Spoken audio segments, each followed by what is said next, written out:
it was very cool for us to watch it with the crowd and know what people find funny. And what they don't find funny. And what they don't find funny. It was terrific. It looked great. It looked so beautiful up there. I mean, it's very cinematic, I think is the best way to describe it. And it's a really kind of a different look than we've seen in a lot of primetime animation. Not quite in your face. A little quiet, a little bit more layers, and a lot going on there. Why did you choose to go this route with it? Well, these guys had a very specific idea visually of what they wanted to do when they did the pilot. I mean, and they still, to this day, I mean, with every shot, rather than just the background with the animated characters in front of it, they're actually placing the camera as if it's a movie. I mean, that there's over-the-shoulder shots, but why don't you guys talk about more about like your specific style that you guys like, Jared? Me. We wanted it to be more real. We wanted it to be real, and we wanted it to feel more human than the other animated shows. And we wanted to. We went at it from a place of like, instead of it being a multi-camera show, it would feel like a single-camera comedy show. That's kind of what we tried to do. And also specifically your. All right, okay, yeah. Say something, Jared. What else? I want to hear Wes Anderson. Wes Anderson. All day, Wes Anderson. We were inspired by things like Rushmore and Wes Anderson movies, and the look of the show. We thought we wanted to be like a New Yorker magazine kind of look. Yeah, the idea was that like a spaceship couldn't land in the middle of our show, and that would make sense, even though it's animated. You know, we wanted to, even though it's an animated show, to feel like it could be a live-action show if it was shot, except with a heterosexual man trapped in a homosexual relationship, which we found hysterical, that a guy was so weak-willed he would throw away his own sexual tendencies to be under the spell of a man's persistence. Maybe you haven't been persisted like that, but when someone pursues you like that, yeah, you tend to give It's in. like Jared and Andy's actual relationship. That's how I got Jared. Yeah, Andy's clearly the Jeremy type, and Jared's clearly the Richard type. But what's interesting about this show is that there are a lot of things going on here where the characters were, nothing is really as it seems to be. I mean, Alan Gregory comes across as this really sort of secure, brilliant prodigy, but he's not. You're taken out of that ecosystem that he's in, that he's grown up in, and then putting them into school, it sort of takes his defenses away. And, you know, all of a sudden you're sort of going from hating this little guy to sort of cheering for him and seeing how he navigates it. Yeah, well, I think we want to keep it a complete question mark as to whether Alan Gregory is a prodigy or a complete fucking zero, that you never understand whether he has done anything. The world itself has like a ton of delusion. I mean, pretty much every character is delusional. Yeah. And No we one does we don't know if they anything really have nice. money. We don't know if one of the fathers is not sure that he's gay. I mean, there's a lot of deception. Oh no, he's sure that he's not. But he's fallen for this one man who's persistent enough that It's an Anne Heche type situation. It's an Anne Heche, yeah. And Jared, you were largely responsible for the Anne Heche type. You have another question, Steve? Yeah, fuck it, whatever. No, but the point is that all these people are so self-serving and fucked up, and I love the fact that we made a show about a bunch of people who are so self-serving that the thought of doing something nice for somebody else without it serving them greatly is unheard of. And that, to me, is a unique thing on television right now. So, Jonah, I mean, you have a great movie career going Fantastic. on. One that's about phenomenal. One that's about to get a fledgling. Let's be honest. One that's about to get much better this weekend with Moneyball opening. But when we talk about living, very different from this project, by the way. But when we talk How so? about How so? living the dream, I mean, this is something that you wanted to do since you were a kid. You grew up as a 7-year-old. You wanted to be a writer on The Simpsons. Yeah, I mean, for me, this is you know, a lot of my friends are here who've known me for a long time, and you know, I don't know, growing up, you know, when my parents asked me what I wanted to do when I was a young kid, they said, "What do you want to do?" And I said, "I want to live in Springfield." And they're like, "What do you mean?" I'm like, "I want to live in Springfield where the Simpsons live." And they said, "That's not a possibility. That is a cartoon show." And what happens is there's animators who animate it, and there's a person who does the voice of Homer, and then there's the people who write what Homer says. And for me, it was always about, from 6 years old on, going, I want to write what Homer says. That's what I want my job to be. And obviously it progressed into being the most brilliant actor of our generation. And that's neither here nor there, or specifically there. What does that mean? I've had 9 full beers. The point is that, so for me, you know, my childhood ambitions were to be a Simpsons writer. You know, that's what I wanted to do. And when the opportunity came about to make the show, and when I've had some success in films, they give you the Hollywood the Hollywood weirdos who run Hollywood go, "Hey, you're popular for this one moment. What do you want to do?" And I said, "I want to make an animated show." And I got the 2 funniest people I knew who shared the same sensibilities, and we created this together. And then we got David, the other funniest guy we got forced upon us. And we got our partner. We got our partner and someone who knew how to shape this kind of show after working on Family Guy for so long. And we're on after The Simpsons. I mean, for me, I can't express the Make-A-Wish style endeavor this is for me, that we did this out of pure love. We did this for no money. We got paid $0.00 to write this. We wrote this. Well, now I've gotten paid quite a bit of money. You guys have. Well, Jared and I lived in the same apartment. You want to hear the real shit, right? So basically, Jared and Andy wrote this great movie called Himmelfarb, and it was really funny. And I was going to be in it, and then I ended up not doing it, and I felt so guilty. Oddly, right when the deal fell apart, he moved into the same. I moved into the same apartment building as Jared. So I had, the movie fell apart, and I had to face them every day. It's like breaking up with a girl and moving into her apartment building, basically.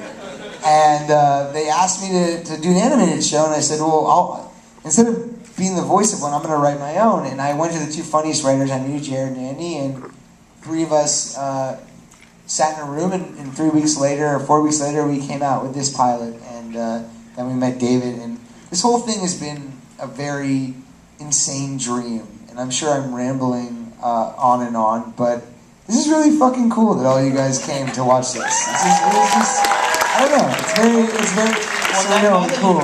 You spent some time in the writer's room. How does that match up with the fantasy of doing this? He's asking you. Jonah. It's your fantasy. I mean, this is your fantasy. Oh, well, once it becomes a job, all the fantasy actually deviates from the situation immediately. No, it's incredible. We have the greatest writers. I know everyone is like, oh, everyone I work with is the greatest, blah, blah, blah, and it's all total bullshit, because usually people hate who they work with.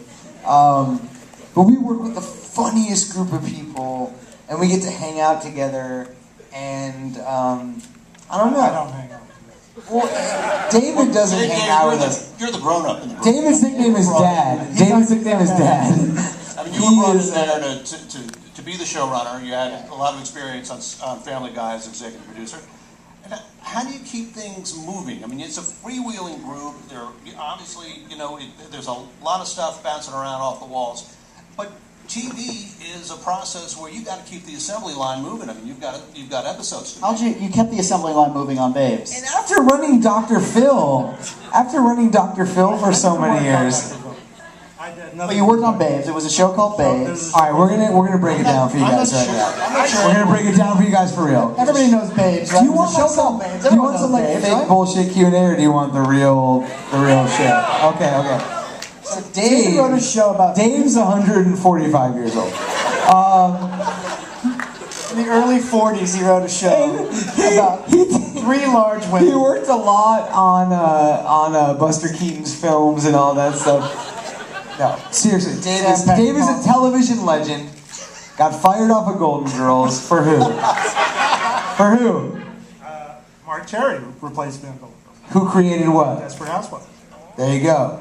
If you're gonna get fired, it might as well be the weird guy who created Desperate Housewives, right? So the point being, David worked on a show in the early 90s called Babes, which was an ironic title about a show about really fat women, and that was the joke of the show, right? Very good joke. Anyway, What kind of jokes were on the it was show? basically every episode a hammock broke, or a chair collapsed, or Steve, Sounds like they've seen the Steve, DVD box set. To answer your question, I spent a lot of my day saying, let's get back to work. And when Peter, while we're YouTubing Babes clips. And 2 out of the 3 Babes are dead. Let's be honest. Let's get real. Let's get real right now. These people don't want fucking bullshit. Let's give them real shit. 2 of the 3 Babes are and dead. Charlene are dead. 1 died of cancer. Marlene Very is sad. still alive. Okay, very sad. Their One names, their died. names were Darlene, Charlene, and Marlene. Okay. Marlene and Charlene are dead. And the theme song was like Babes, and it was like an early 90s. And 1 died, and quote me if I'm wrong here. Correct me if I'm wrong. She was on a hammock, and There's 2 oak trees holding the hammock and up. the oak trees were holding the hammock. The oak trees were, I'd say, 100 to 100 bucks, 75 years old. 150, I think, yeah. And the hammock collapsed, and her neck snapped immediately. Right? Is that not how she died? That's how I I understand don't know that that happened. No. Sorry, that was a rejected bit from the show. That was not how she passed away. That was a. Peter Chernin, who was the head of the Fox Network and is now producer of the show, when he interviewed for the job, said, these 3 guys need a parent. And that was not at all inaccurate. That is, And on Babes, what was like the day-to-day, what was it like? Like, it was like, okay, we have 3 overweight leads, right? We have a chair. Could the screws be loose in the chair? What about a bench? Could it be a bench? Could it be a bench? Could it be a seesaw? Is there a seesaw type joke we could write right now? you done? I think you might have. Not even close. Not even close. Let's talk about your show. Yes. Well, I have an important technical question to ask about this. I mean, there was Babes, yeah, there was a very aesthetic, there was an aesthetic look at the show. Everyone really, it was about, hey listen, yeah, it's about 3 overweight women. But is it really about, is it really about USA and where we all were at that time? In 91? I don't know. I was 8. See what you want to ask. Well, there's a extremely important pants crapping moment in this show. Yes. With that sound effect is I found fascinating. Now, was that a library? Was that a library? That's not the sound? final one. Which one? The farting sound effect is not Yeah. going to be the one that's This is final. not actually the final version it's of not the the show. final There will be temporary. changes. Are you There still were actually a lot of things. sound A lot of effect? things I mean, that were rough. There were a lot of things that were rough still, animation wise, We're and still working. sound wise, and music. But yeah, that's So what are you looking for? Is what type of sound are you As trying wet to as wet as possible. get? So it's not wet enough? Standards and practices is the weirdest thing you will ever deal with in your life if you ever create a TV show in your lives. They're cool with like shooting someone in the face, but if a fart sounds somewhat wet, it's literally the most shocking thing. we get legal documents that say They're incredible. the fart needs to be less wet. Less wet. There's a woman named Allison. What's Allison's last name? Alison Brown? Alison Brown, yeah, ironically, Alison Brown. She writes the standards and practice memo, and we have them, and they're literally like, sound of fart cannot be as moist as portrayed in the final cut. Full blownsies is not an acceptable term, and then you basically just fight and fight and fight until We got full blowsies, I think. we got full blownsies. Well, Dave has full blownsies. So the original fart was wetter than what we saw here tonight? That's Well, right. we actually had, in their original pilot, you saw the sting. Okay, so And there wasn't. and we knew that we were not going to get the sting. Apparently, a 7-year-old fingering a 68-year-old on a roller coaster That's fine. is hard to put on TV. But isn't on Family Guy you couldn't show dog poop, right? You couldn't show. Right, we never showed dog poop. Yeah, and so they have such weird standards But for shit. we could say that Brian ate dog poop. Oh, well, that's good. And Well, he ate vomit. He ate vomit, he ate Stewie's poop as well. But off, ate it out of a but diaper. off screen, it wasn't on screen. And in Babes, did they Well, do it was any? just a different animal. They do any shit stuff in It was Babes? a higher class of comedy. I think. What was it? They had a lot of problems with the hammock jokes on Babes. Keep coming back to that. Yeah, You gotta yeah. come back to something. You guys kept going back to the hammer. So what are the licensing opportunities for a show like this? Are we going to see gourmet lunch packs? Is there going to be a line of Pinot Grigio wine? I mean, this kid is so strange, yet this thing becomes popular. Tchotchkes must follow. Have you thought about that?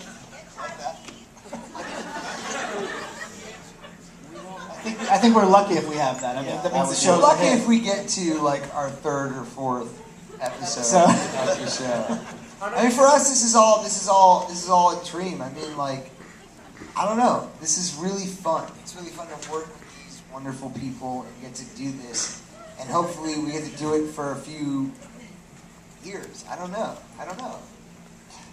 You have one in-joke on screen, Feldstein Elementary School. That's your family name. And are there any other things in there that we should be looking for that would?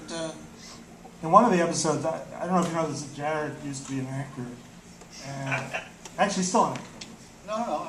You're still an Not really. You just Jared, what was it? The assistant on Seinfeld. He was George's assistant on Seinfeld. Kramer's assistant on Seinfeld. Kramer's intern, and we did an episode where we go to Richard's office, and Jared plays Richard's assistant, and it is drawn as an homage to his character on Seinfeld. So that's something to look for. Yeah. Yeah. Jared used to have hair. Yeah, I have a lot of hair. Now, are you still getting a residual for that episode? Yeah, get some money.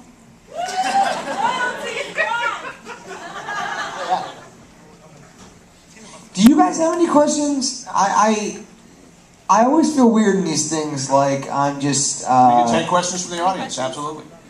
talking aimlessly, but if anyone has a question, they can feel free to ask it.